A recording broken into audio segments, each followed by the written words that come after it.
Hoje, exploramos os lugares reais, onde milagres, batalhas e visões aconteceram.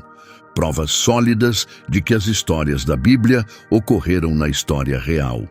18 locais bíblicos, ainda visíveis hoje. Vamos começar por Cesareia Marítima, localizada na costa do Mediterrâneo, em Israel, a cerca de 48 quilômetros de Tel Aviv. Cesareia Marítima ainda permanece de pé.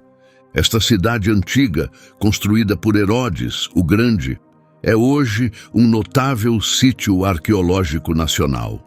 Aqui, uma das descobertas mais marcantes para os que creem na Bíblia foi encontrada. Uma pedra esculpida que confirma claramente a existência de Pôncio Pilatos, o homem que ordenou a morte de Jesus. Durante muito tempo, discutiu-se se Pilatos era uma pessoa real ou apenas um personagem das Escrituras. Como o funcionário romano responsável por autorizar a execução de Jesus, não havia prova da sua existência além da Bíblia, até uma descoberta surpreendente.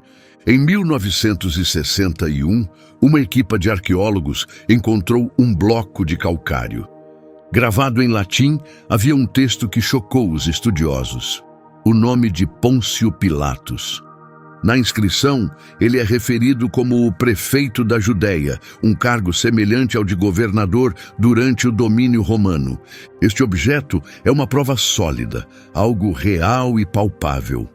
Mostra que os últimos dias de Jesus aconteceram num tempo e lugar documentados, ligando a Bíblia à história real. Mas Cesareia tem mais histórias para contar. Em 2024, investigadores acreditam ter descoberto as celas onde o apóstolo Paulo foi preso. Deste local, ele foi levado para Roma para julgamento e, mais tarde, execução. A Bíblia relata: "Tu apelaste para César e a César irás." Isso reflete a decisão de Paulo de exercer os seus direitos como cidadão romano, pedindo para ser julgado pelo imperador. Outro momento decisivo para o cristianismo também ocorreu em Cesareia Marítima, o batismo de uma pessoa que não era judia. Na época, muitos pensavam que apenas os judeus podiam seguir Jesus. Mas Pedro, guiado por direção divina, visitou Cornélio, um oficial romano. Esse encontro ajudou Pedro a compreender uma mensagem mais profunda de Deus. Deus deixou claro para mim que não devo considerar ninguém como indigno ou impuro.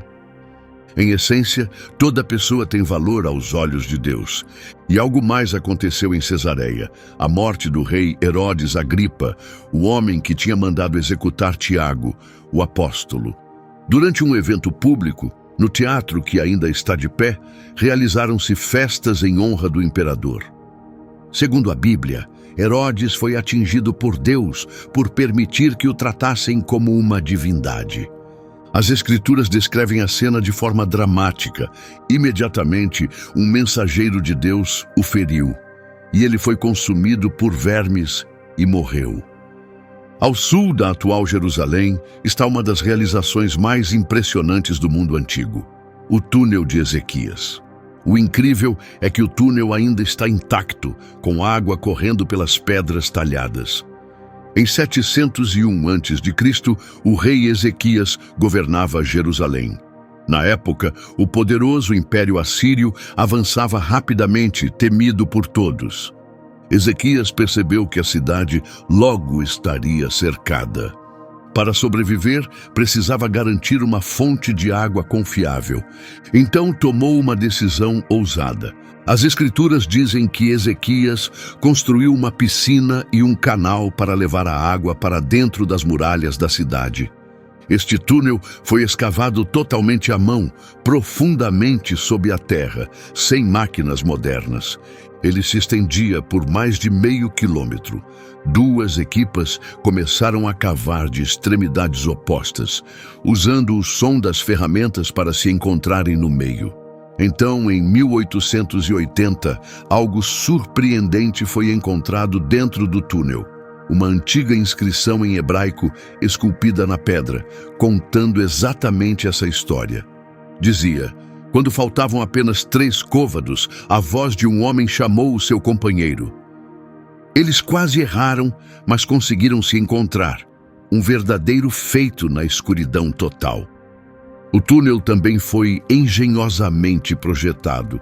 Do início ao fim, desce apenas 30 centímetros. Essa pequena inclinação era suficiente para manter a água correndo suavemente. E mesmo após 2.700 anos, ainda funciona perfeitamente. Em 2023, testes científicos usando datação por carbono 14 confirmaram que o túnel foi construído em 700 a.C., exatamente como está escrito na Bíblia. Mas há mais sobre este túnel. A água dele termina num local especial, a piscina de Siloé. Centenas de anos depois, este se tornaria o cenário de uma das curas mais poderosas de Jesus. A piscina de Siloé guarda um mistério incrível que exploraremos em breve. Por isso, continue assistindo. Há muito tempo, o profeta Isaías já havia falado sobre este túnel. Ele disse: "Fizeste um reservatório entre os muros para a água da piscina velha." Esta passagem subterrânea não apenas ajudou Jerusalém a resistir a uma invasão, mas também se tornou parte de um milagre na vida de Jesus. Agora vamos a Ramegido. No norte de Israel, ergue-se uma colina chamada Tel El-Mutasselim. Este é Megido, um campo de batalha que viu mais conflitos do que qualquer outro no Antigo Oriente Médio. Arqueólogos descobriram restos de mais de 25 cidades enterradas ali, cada uma destruída pela guerra. Mas Megido não faz parte apenas da história. Também está ligado à batalha final profetizada na Bíblia. O nome hebraico, Ha-Megido, é a origem de uma palavra que passou a significar o fim de tudo.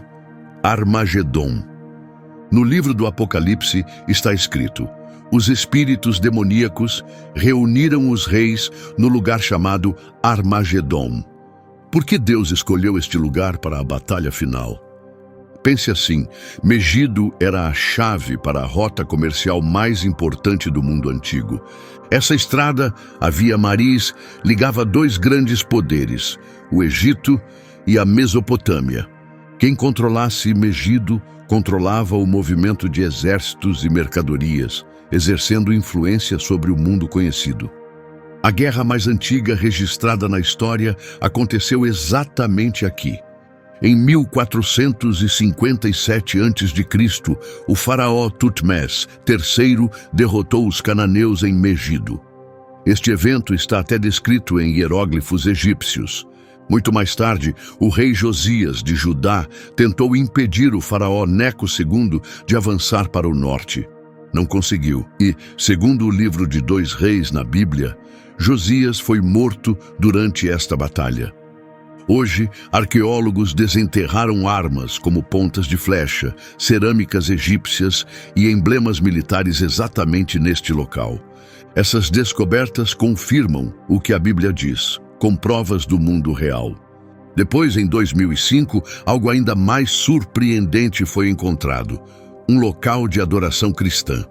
No chão, há um mosaico que diz: "A Deus, Jesus Cristo." Esta é a mais antiga dedicação cristã já descoberta, datando do século III. É um lugar de oração antes do fim dos tempos, não para assustar, mas para dar força e fé. Pessoas de todas as partes ainda sobem esta colina com fé. Do alto, vê-se uma planície aberta que se estende infinitamente ao longe. Provavelmente foi por isso que o apóstolo João, ao escrever o livro do Apocalipse, imaginou exatamente este local como o lugar onde os reis e exércitos do mundo se reuniriam um dia para o confronto final. Agora vamos para Cafarnaum. As suas ruínas ficam em Tel Hum, junto ao mar da Galileia. Em 1894, a Ordem Franciscana confirmou o local depois de encontrar inscrições que faziam referência a Cafarnaum, a cidade onde Jesus realizou mais milagres do que em qualquer outro lugar. Cafarnaum tornou-se o centro de um movimento que mudaria o mundo para sempre. Serviu como a base principal de Jesus durante o seu ministério. Mas como um lugar tão importante poderia desaparecer da história? Sob uma sinagoga de mármore construída no século IV, os investigadores encontraram os restos de uma muito mais antiga, feita de pedra vulcânica escura. Essa foi a sinagoga onde Jesus ensinou. Ali, ele disse: "Eu sou o pão da vida", explicando que somente através dele é possível encontrar alimento espiritual duradouro. Também foram encontradas moedas e fragmentos de cerâmica da época do Segundo Templo, provando que a cidade estava ativa durante a vida de Jesus. Muitas histórias dos evangelhos aconteceram exatamente aqui. Foi aqui que Jesus pediu a Mateus, um cobrador de impostos, para se tornar seu discípulo. Foi também aqui que Jesus curou um homem paralítico, depois de ele ser descido pelo telhado para dentro de uma casa cheia de gente. Nesta cidade, Jesus curou o servo de um oficial romano. Admirado com a fé daquele homem, Jesus disse: "Não encontrei uma fé assim em todo o Israel." Ele ficou profundamente impressionado com a confiança mostrada por alguém que não fazia parte do povo judeu. Uma descoberta surpreendente foi feita sob uma antiga igreja octogonal. Durante as escavações, os investigadores encontraram uma casa simples do primeiro século, construída como as usadas por pescadores. As paredes tinham marcas muito antigas, incluindo o nome de Jesus e símbolos cristãos primitivos, como peixes e cruzes. Estes são os escritos cristãos mais antigos já encontrados, exatamente no local onde esses acontecimentos ocorreram. Muitos acreditam que esta casa tenha pertencido a Pedro, um dos discípulos mais próximos de Jesus. Mais tarde, esta casa tornou-se um local de reunião para cristãos, essencialmente uma pequena igreja dentro de uma casa. Foi também aqui que Jesus curou a sogra de Pedro. Depois disso, ele deixou a casa com os discípulos e acalmou uma tempestade perigosa no mar. Em Cafarnaum, Jesus também devolveu a vida à filha de um homem chamado Jairo. Naquele tempo, a cidade estava cheia de movimento e energia. Uma rua de pedra ligava a área a uma das grandes rotas comerciais do mundo antigo, a Via Maris. Um escritor judeu chamado Josefo mencionou que Cafarnaum era protegida por muralhas durante uma grande revolta por volta do ano 66 d.C. Mas mesmo com tudo isso, Jesus advertiu a cidade, dizendo: "E tu, Cafarnaum, serás elevada até ao céu? Não, descerás até ao Hades." Ele quis dizer que, embora Cafarnaum tivesse visto grandes milagres e ouvido muitos ensinamentos, o coração do povo permanecia inalterado. Como resultado, a cidade acabaria por cair. E foi exatamente isso que aconteceu. Em 749 d.C., um enorme terremoto atingiu a região e destruiu a cidade, que permaneceu abandonada por mais de 1000 anos. Hoje, os visitantes podem explorar as ruínas de Cafarnaum num sítio arqueológico. Perto dali está a Igreja Ortodoxa dos 12 Apóstolos, construída para honrar os amigos mais próximos de Jesus. Uma igreja mais recente foi erguida sobre a antiga casa de Pedro, onde as pessoas ainda podem orar no mesmo lugar onde Jesus viveu com os discípulos, junto ao Mar da Galileia. Atualmente, este lago é chamado Lago Quinerete e fica no norte de Israel. É um lago de água doce e quente, situado cerca de 200 metros abaixo do nível do mar. Alguns dos acontecimentos mais extraordinários da vida de Jesus ocorreram aqui. Foi neste lago que ele convidou os seus primeiros discípulos, acalmou uma tempestade e até andou sobre as águas. Mas durante muito tempo, nunca se tinha encontrado nenhum barco de pesca daquela época. Isso mudou em 1986, quando uma seca baixou o nível da água. 2 irmãos, ambos pescadores, viram algo estranho a sair da lama. Era madeira antiga. Especialistas confirmaram que se tratava de um barco de pesca do 1º século, exatamente da época de Jesus. Isto surpreendeu arqueólogos de todo o mundo. Testes mostraram que o barco datava de cerca do ano 40 d.C. Tinha 8,2 metros de comprimento e capacidade para até 15 pessoas. Saber disso dá um novo significado à história bíblica. Jesus entrou num dos barcos e começou a ensinar a multidão a partir dali. Mais tarde, um investigador descobriu 16 portos antigos ao redor do lago. Era uma zona comercial movimentada e foi aqui que Jesus conheceu os seus primeiros seguidores. Segue-me e eu te ensinarei a pescar pessoas. Pedro, André, Tiago e João largaram as redes e o seguiram exatamente neste lugar. Mas o mar da Galileia era conhecido por tempestades repentinas. Fortes ventos desciam das colinas próximas, transformando rapidamente o lago calmo num mar agitado e violento. Isto cria o cenário para o conhecido momento em que Jesus dormia num barco enquanto os discípulos entravam em pânico durante uma tempestade. Ventos poderosos varriam o lago.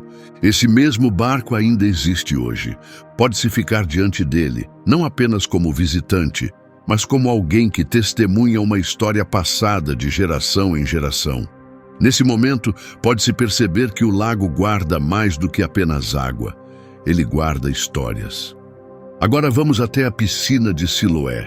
Na Jerusalém atual, numa área chamada Silwan, perto da parte mais antiga da cidade, encontra-se esta piscina histórica. Foi o local onde Jesus fez algo extraordinário. Ele fez lodo, colocou-o nos olhos de um homem cego de nascença e disse-lhe para lavar-se na piscina de Siloé. Depois que ele obedeceu, pôde ver pela primeira vez na vida. Durante séculos, viajantes e fiéis acreditaram que uma pequena piscina próxima era a mesma da história. Mas algo surpreendente aconteceu em 2004. Um cano estourado levou a novas descobertas. Enquanto reparavam as tubulações subterrâneas, trabalhadores encontraram antigos degraus de pedra.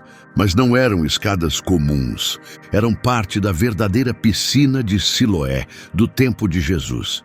Esta descoberta foi extraordinária. A piscina tinha formato trapezoidal e apresentava 3 fileiras de 5 degraus, o que facilitava para as pessoas descerem até a água, exatamente como descrito na Bíblia. Escavadores encontraram moedas ali, algumas do reinado de Alexandre Janeu, outras do tempo de Pôncio Pilatos e até da revolta judaica no ano 66 d.C. A verdadeira piscina de Siloé tinha sido descoberta, confirmando em detalhes o que o Evangelho de João descreveu. Por que esta piscina era tão importante? Durante a festa dos tabernáculos, sacerdotes desciam exatamente por estes degraus. Eles recolhiam água em recipientes de ouro da nascente e voltavam ao templo para um ritual importante. A rota de peregrinação ia da piscina até o monte do templo, com cerca de meio quilômetro pavimentado com pedras originais, pedras por onde o próprio Jesus andou. Ainda é possível ver marcas profundas deixadas por antigos carros de madeira. Entre as pedras encontraram-se objetos raros, pesos com inscrições em hebraico antigo e selos dizendo Jerusalém, a Santa. Cada achado confirma o relato bíblico. Este lugar era o centro espiritual da cidade. Em 2026, todo o sítio será finalmente aberto ao público. As pessoas poderão caminhar da piscina de Siloé até o muro ocidental, seguindo o mesmo caminho percorrido por viajantes antigos. As muralhas de Jericó. A antiga cidade de Jericó fica num local hoje chamado Tel es-Sultan. Este pequeno monte está muito abaixo do nível do mar, não longe da atual Jericó. Conhecida como a cidade murada mais antiga da história, Jericó apresenta um enigma fascinante. As muralhas não caíram para dentro, como na maioria dos ataques às cidades. Caíram para fora, como se uma força invisível as tivesse empurrado de dentro para fora. Este detalhe incomum encaixa-se perfeitamente com o que está escrito na Bíblia. A história conta que, há milhares de anos, Deus deu a Josué um plano surpreendente para conquistar Jericó.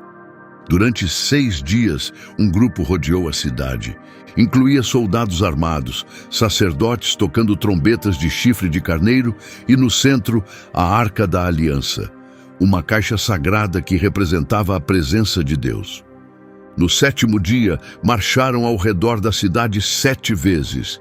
Então o povo gritou, os sacerdotes tocaram as trombetas e as muralhas desabaram. O que isso sugere? Significa que a cidade caiu rapidamente, sem que o inimigo tivesse tempo de recolher seus bens. Isso coincide com o que as Escrituras dizem. O cereal, extremamente valioso em tempos de guerra, não foi levado. Em vez de roubar, os israelitas queimaram tudo exatamente como lhes foi ordenado. Não toquem no que é consagrado, foram advertidos. Josué também deu um aviso sobre reconstruir a cidade. Quem tentar restaurar este lugar será amaldiçoado pelo Senhor. Gerações depois, um homem chamado Riel de Betel reconstruiu-a e, como previsto, perdeu os seus filhos. Mas a história de Jericó não terminou aí. Outros acontecimentos poderosos ocorreram ali. O profeta Eliseu despejou sal na água ruim da cidade e tornou-a potável. Jesus curou um homem cego chamado Bartimeu neste lugar, e ao longo da estrada perigosa que leva a Jericó, passou o bom samaritano, numa história ainda contada hoje. Em 2023, esta área recebeu o reconhecimento como Patrimônio Mundial. As escavações continuam e muitas outras verdades ocultas de milhares de anos poderão ser reveladas em breve. Sodoma e Gomorra, ao sul do Mar Morto, na divisa entre Jordânia e Israel, há uma planície desértica coberta de cinzas e sal. Acredita-se que aqui ficavam Sodoma e Gomorra, cidades descritas na Bíblia como cheias de maldade. Segundo as Escrituras, fogo e enxofre caíram do céu, destruindo-as por causa de seus grandes pecados. Mas há provas de que estas cidades foram reais. Arqueólogos encontraram indícios perturbadores. Em Bab Edjdra, uma cidade com 10 hectares, descobriram algo impressionante. Uma camada de cinzas com quase 75 centímetros de espessura. Também encontraram tijolos tão queimados que quase derreteram e ossos reduzidos completamente a cinzas. Tais sinais só podem ser explicados por temperaturas superiores a 600 graus Celsius. Na cidade vizinha de Númera, ocorreu o mesmo destino, destruição total. Especialistas também encontraram sinais de que um terremoto aconteceu ao mesmo tempo. A combinação de calor extremo e atividade sísmica indica um evento extremamente destrutivo. Mas em 2025, a revista científica que antes apoiava esta teoria retirou-a. Por quê? A cronologia não correspondia ao que está na Bíblia. Segundo as Escrituras, esses eventos ocorreram por volta de 2350 a.C. A poucos quilômetros das ruínas está o Monte Sodoma, também chamado Jabal Ustam. No topo, há uma solitária coluna de sal moldada pelo vento. As pessoas ainda a chamam de a esposa de Ló. Os profetas não ignoraram Sodoma. Isaías, Jeremias e Ezequiel mencionaram-na como aviso para outros. Até Jesus disse: no tempo de Ló, as pessoas agiam da mesma maneira. Assim será quando o Filho do Homem aparecer. Agora, o Monte Sinai. Hoje, o Monte Sinai fica no Egito, na parte sul da península do Sinai. É um lugar silencioso e rochoso que pouco mudou em milhares de anos. Há mais de 3.000 anos, foi aqui que Moisés recebeu as tábuas de pedra de Deus. A Bíblia descreve assim: a montanha estava cheia de fumaça, porque o Senhor desceu sobre ela com fogo. Mas ainda existe incerteza. Será este realmente o monte mencionado na Bíblia? A tradição apoia essa ideia e liga-a a uma montanha chamada Jabal Musa, que significa Montanha de Moisés. Um antigo texto egípcio, um papiro de 2000 a.C., menciona um lugar chamado TNHT. O som lembra muito a palavra Sinai. Isso pode significar que a área já tinha esse nome muito antes de Moisés chegar. No topo do Jabal Musa há também uma pequena caverna. Alguns acreditam que anos depois de Moisés, o profeta Elias tenha se abrigado exatamente ali. Existem também antigas marcas gravadas nas rochas, conhecidas como grafites, datadas entre os séculos 4 e 7 d.C. Essas inscrições, em grego, nabateu e armênio, mostram que as pessoas fazem peregrinações a este local há mais de 1.600 anos. E na base da montanha ainda está de pé o Mosteiro de Santa Catarina. É o mosteiro mais antigo do mundo ainda em atividade. Mas surge uma pergunta importante. A Bíblia menciona os israelitas acampando exatamente aqui? Alguma prova clara foi encontrada? A resposta é não. Não existe nada que confirme claramente a presença deles. Nenhuma evidência física, apenas a ausência dela. Mas isso não deveria nos surpreender. Naquela época, os israelitas eram um povo nômada. Não construíam casas permanentes, mas mudavam-se com frequência. Os seus pertences eram simples e feitos de materiais que se degradam facilmente. Além disso, o deserto naturalmente apaga os sinais da atividade humana com o passar do tempo. Portanto, esperar encontrar cidades ou edifícios sagrados é irrealista. Ainda assim, existem outras pistas. Um tipo especial de escrita chamada proto-sinaítica foi encontrado. Estas marcas foram gravadas na pedra e datam de 1500 a 1200 a.C. Foram criadas usando um dos alfabetos mais antigos conhecidos dos povos semitas, povos antigos nativos do Médio Oriente. Isto pode significar que, durante o período do Êxodo, as pessoas que viviam ali tinham conhecimento da escrita. Embora não seja uma prova definitiva, ainda é uma pista importante, um possível sinal de que a história pode ter mais verdade do que muitos pensam. Agora, Babilônia. No atual Iraque, ao longo das margens do rio Eufrates, encontram-se as ruínas de uma cidade outrora temida, Babilônia. Esta não era uma cidade qualquer. Foi aqui que uma torre gigantesca foi construída, tentando alcançar o céu. Foi também o berço de um império que se opôs ao povo de Deus e os levou para longe da sua terra. Arqueólogos revelaram a base de uma enorme estrutura em degraus, chamada zigurate, com cada lado medindo cerca de 90 metros. Muitos estudiosos acreditam que possa ter sido a Torre de Babel. Foi aqui que tudo começou.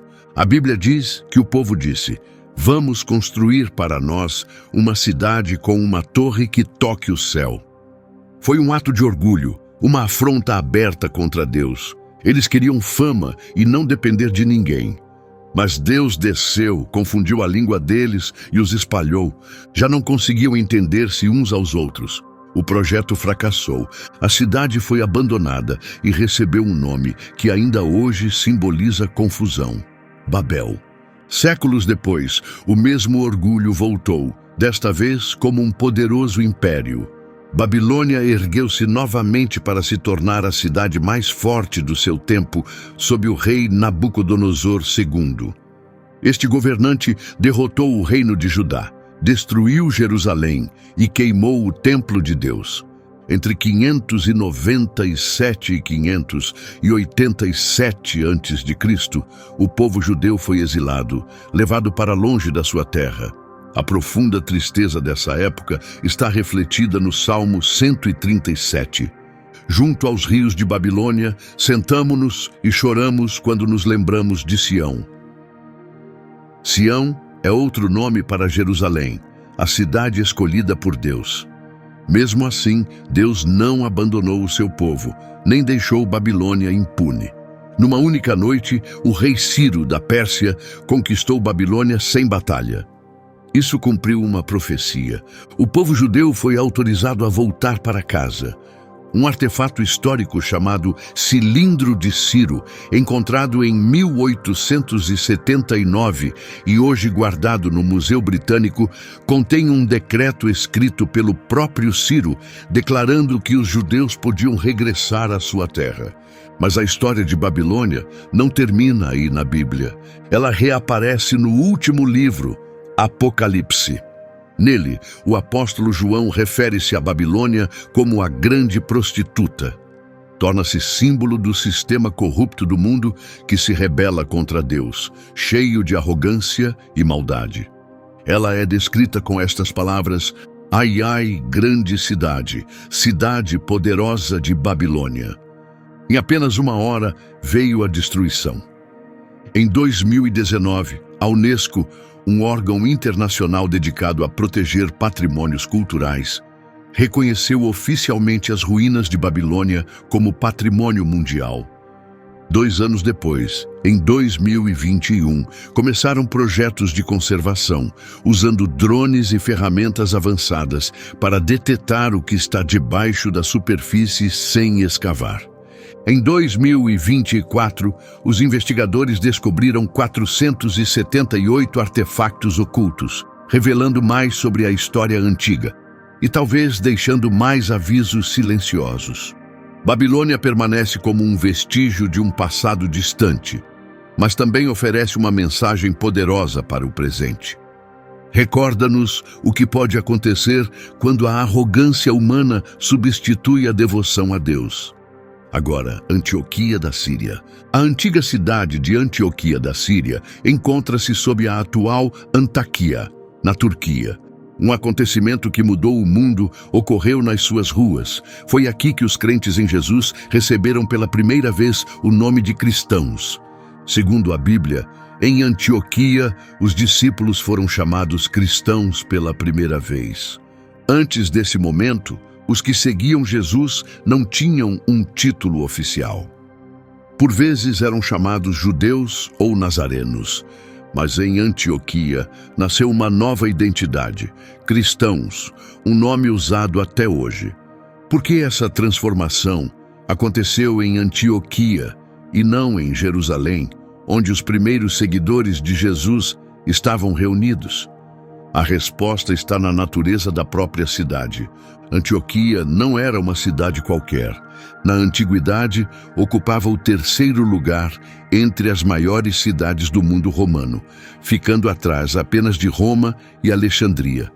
Tinha uma população de cerca de 500 mil, um número extraordinário para aquela época. Era um verdadeiro ponto de encontro de civilizações.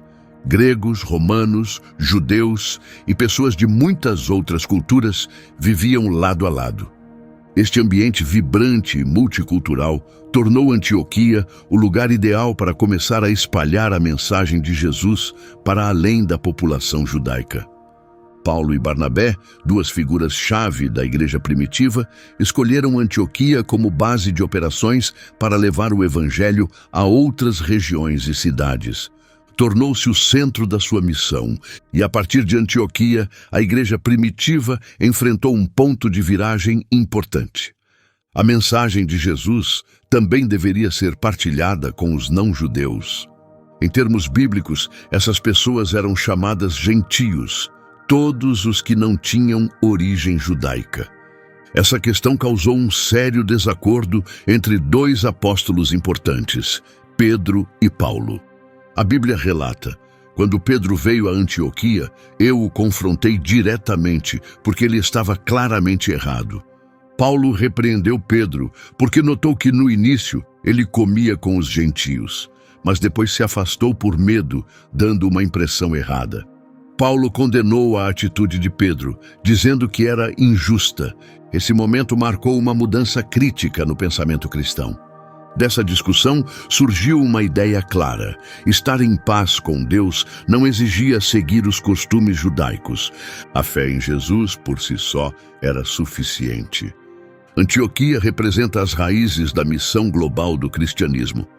Desde o início, não foi pensada para ser uma fé confinada a um grupo étnico ou a uma nação. Foi destinada a todas as pessoas, independentemente da sua origem. Ao contrário de Jerusalém, fortemente ligada à identidade judaica, Antioquia destacava-se pela sua diversidade e abertura. Essa mistura de culturas permitiu que o cristianismo crescesse para além das suas raízes judaicas. Infelizmente, em 2023, 2 fortes terremotos atingiram esta região, causando destruição em massa. Entre os locais danificados estava a Gruta de São Pedro, um lugar profundamente significativo para os cristãos. A sinagoga de Antioquia também foi reduzida a escombros. Era uma das sinagogas mais antigas ainda em funcionamento para o culto judaico.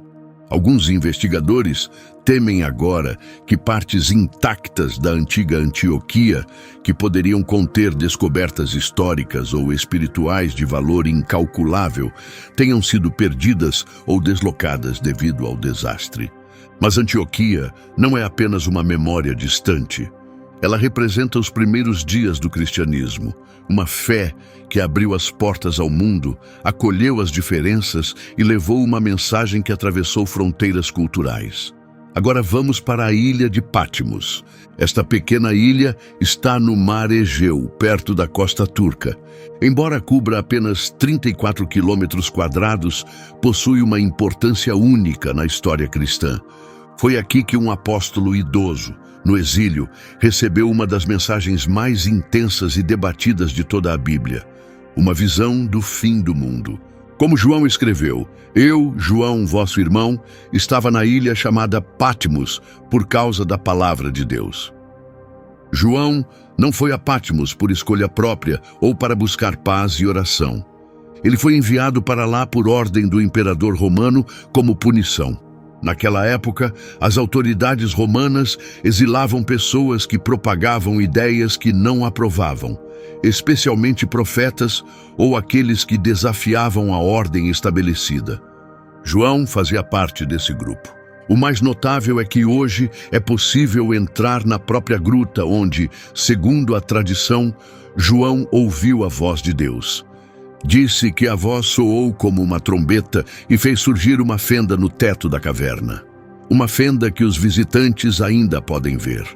Há também dentro da gruta uma pedra com uma parte desgastada que se acredita ter sido onde João apoiou a cabeça.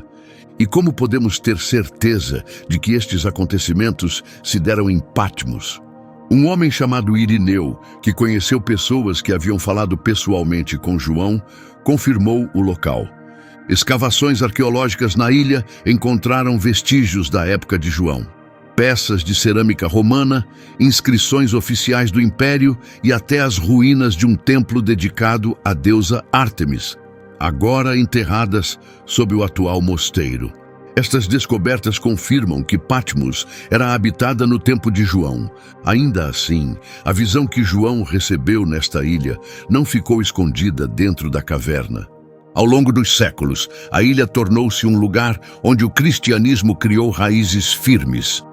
No próprio local onde a visão de João foi revelada, ergueu-se mais tarde um grande centro de culto, o Mosteiro de São João, o Teólogo.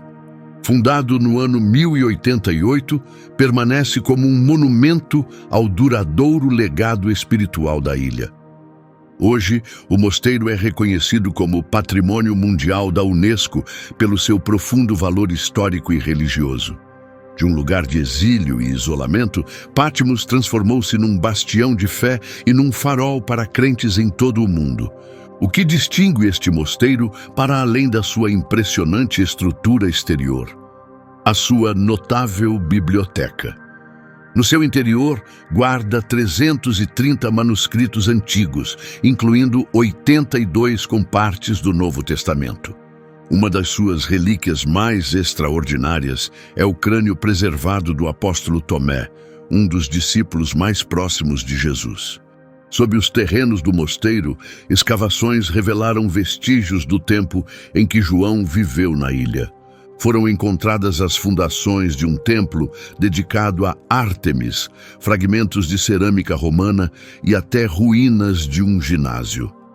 Estas descobertas provam que a ilha estava cheia de vida.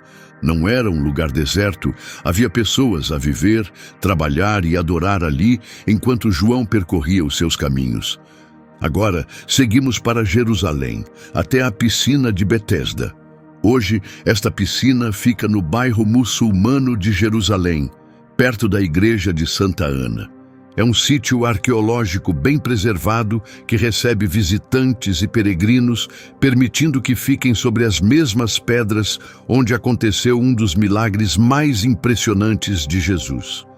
Durante anos, muitos duvidaram que a piscina de Betesda tivesse realmente existido.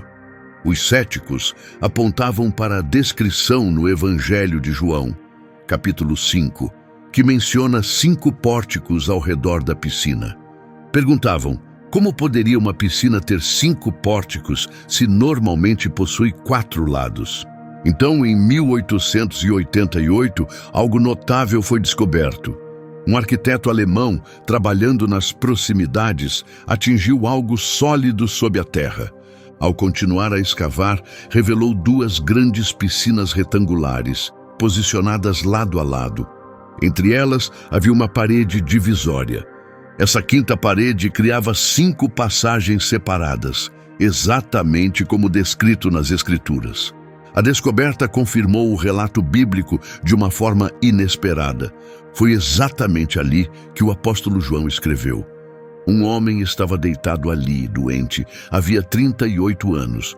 Quase 4 décadas de sofrimento o tinham deixado incapaz de andar, incapaz de trabalhar e sem esperança. Vivia uma vida de silêncio e desespero. Então, um dia, Jesus chegou. Ao contrário de outros que se concentravam na água, Jesus não olhou para a piscina. Os seus olhos foram diretamente para o homem. Ele lhe fez uma pergunta profunda e pessoal. Queres ficar curado? Mas o homem não respondeu com um simples sim. Em vez disso disse, Senhor, não tenho ninguém que me ajude a entrar na piscina. O seu maior fardo não era apenas a condição física, era a sua solidão. Não havia ninguém para apoiá-lo. Então Jesus disse, levanta-te, pega a tua esteira e anda. E naquele momento tudo mudou. Após 38 anos paralisado, o homem levantou-se, pegou a esteira e começou a andar. Um milagre tinha acabado de acontecer. Mas a história não terminou ali, era apenas o começo. Por que um ato tão poderoso de cura irritaria as autoridades religiosas? Porque aconteceu no sábado, um dia reservado para descanso.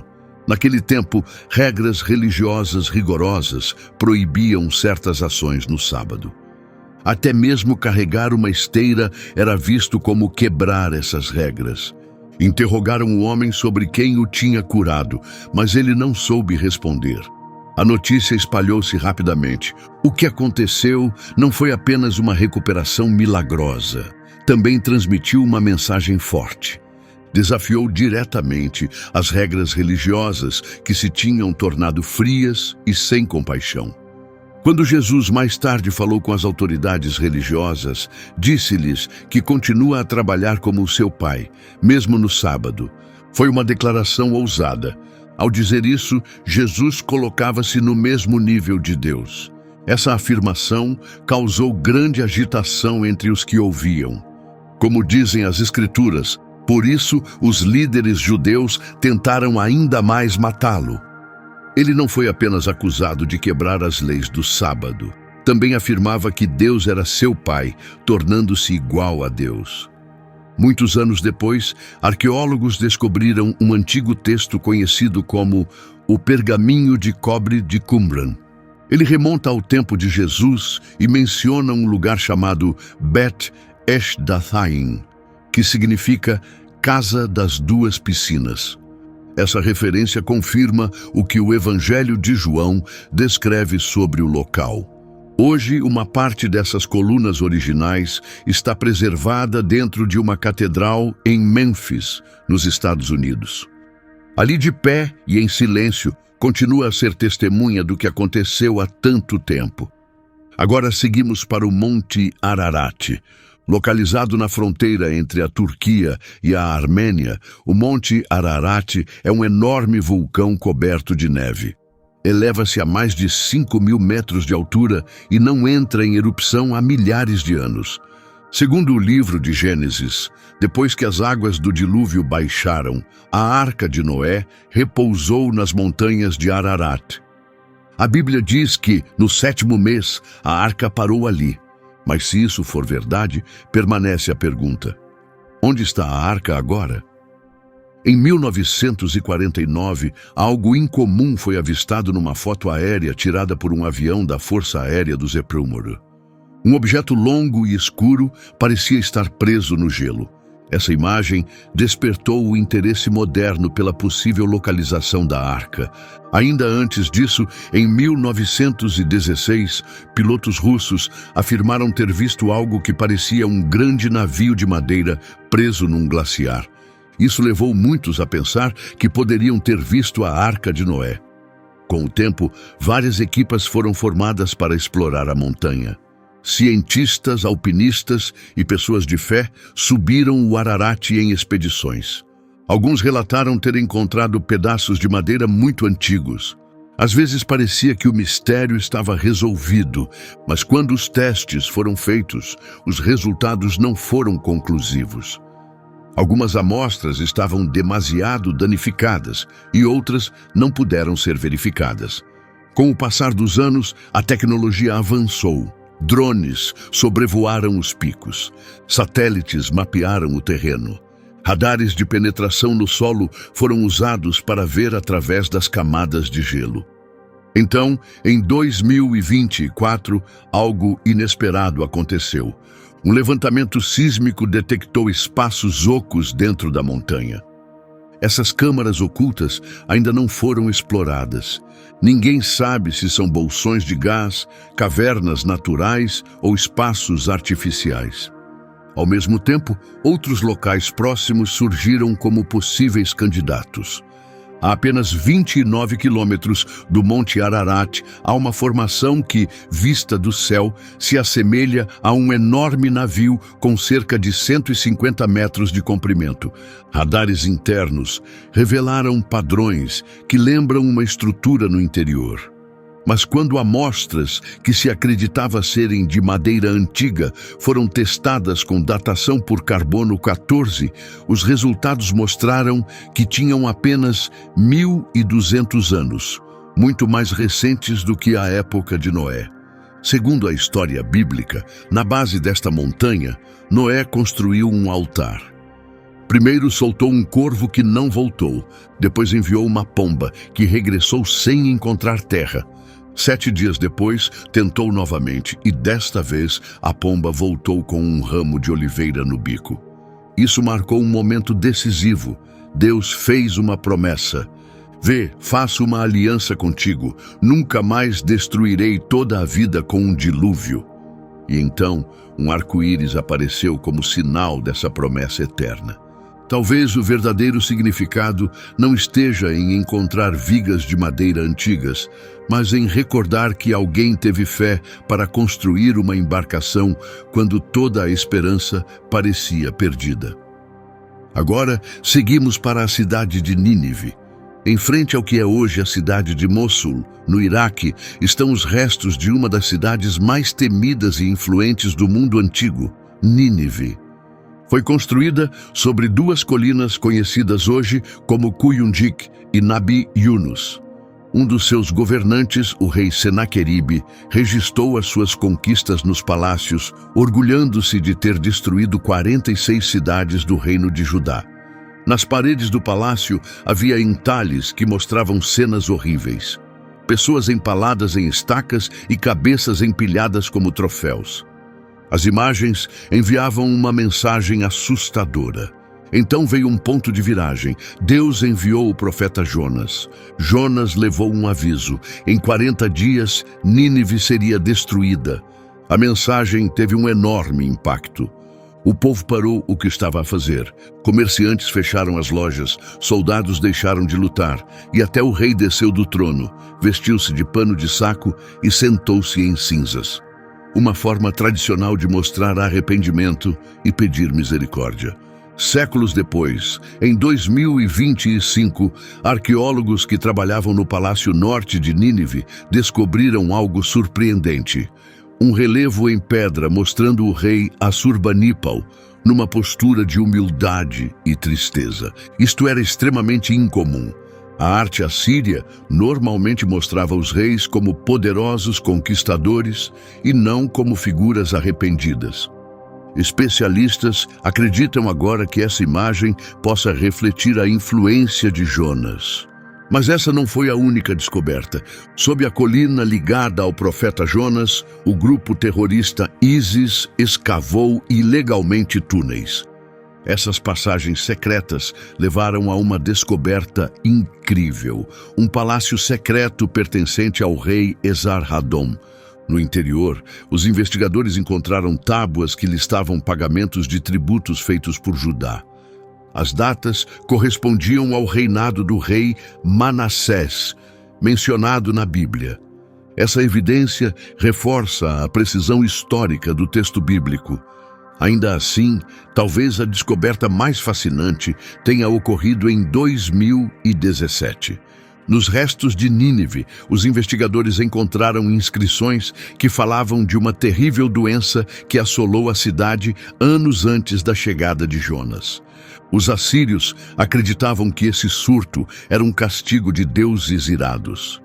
Essa memória assustadora pode explicar por que o povo reagiu com tanta força ao aviso de Jonas. Mas o arrependimento deles não durou. Cerca de 100 anos depois, os profetas Naum e Sofonias proclamaram uma mensagem final de condenação: ai da cidade sanguinária. Em 612 a.C., os medos e os babilônios lançaram um ataque que resultou na completa destruição de Nínive pelo fogo. Espessas camadas de cinzas, descobertas no local, provam que a cidade realmente teve este fim trágico. No fim, a história completou o seu ciclo. Senaqueribe, o rei que antes se vangloriava de destruir cidades, foi morto pelos próprios filhos enquanto adorava. A Bíblia relata assim: enquanto se prostrava no templo do seu deus Nisroque, seus filhos Adrameleque e Sarezer o feriram à espada. Hoje, o governo iraquiano trabalha para que Nínive seja incluída na lista de Patrimônio Mundial da Unesco.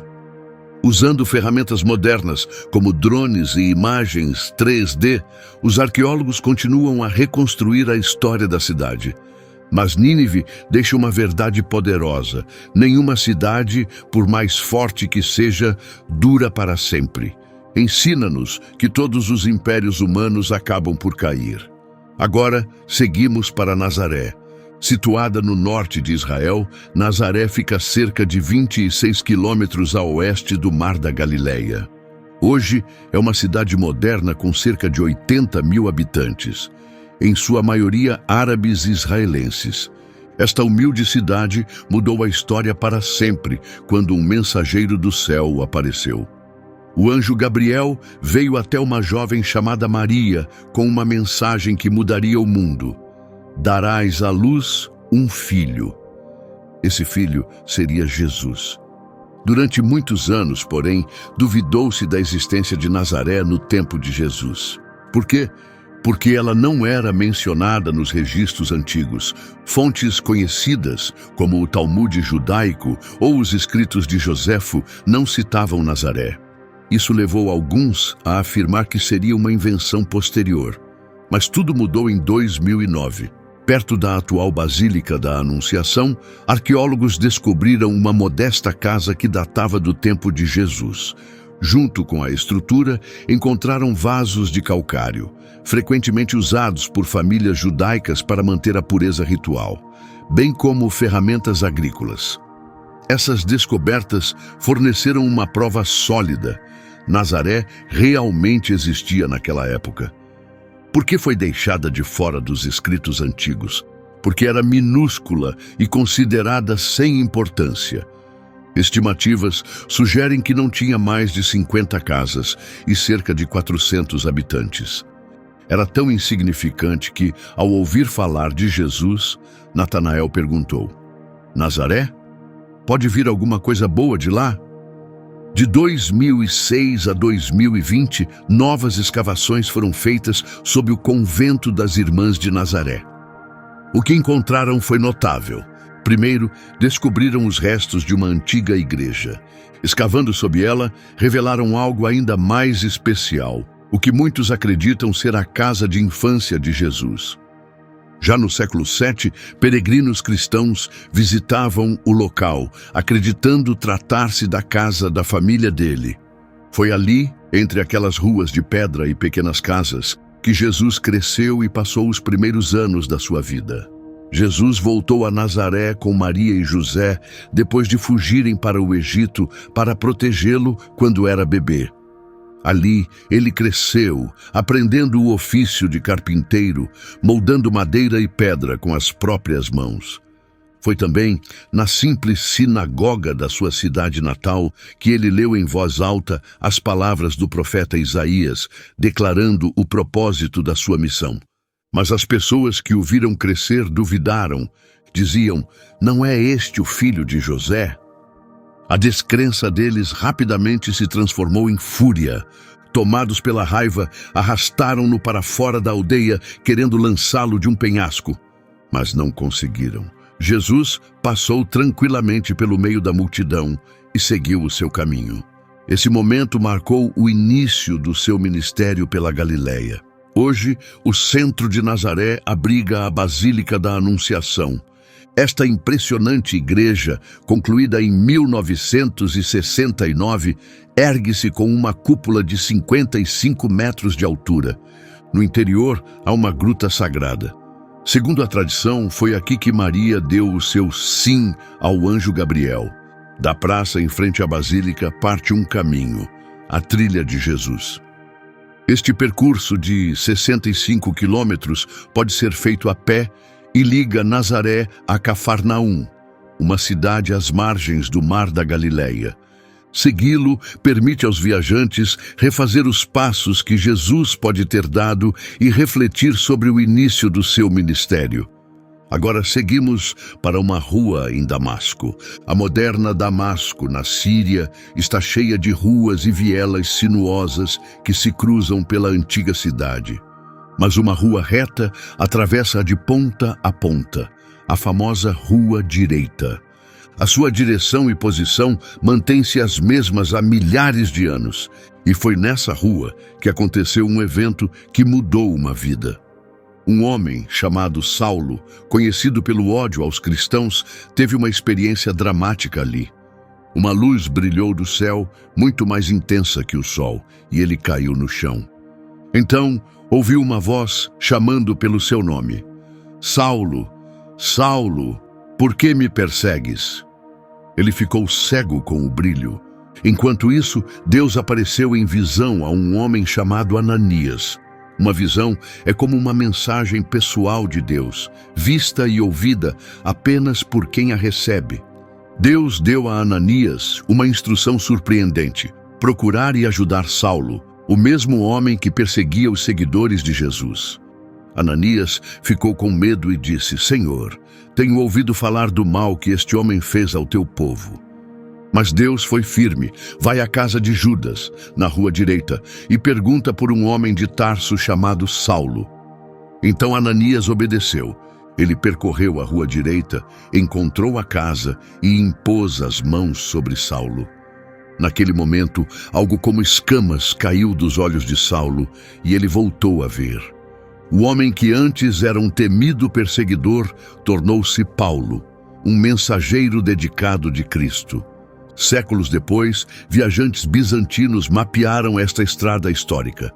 Exploradores franceses, em 1925, registraram a sua localização.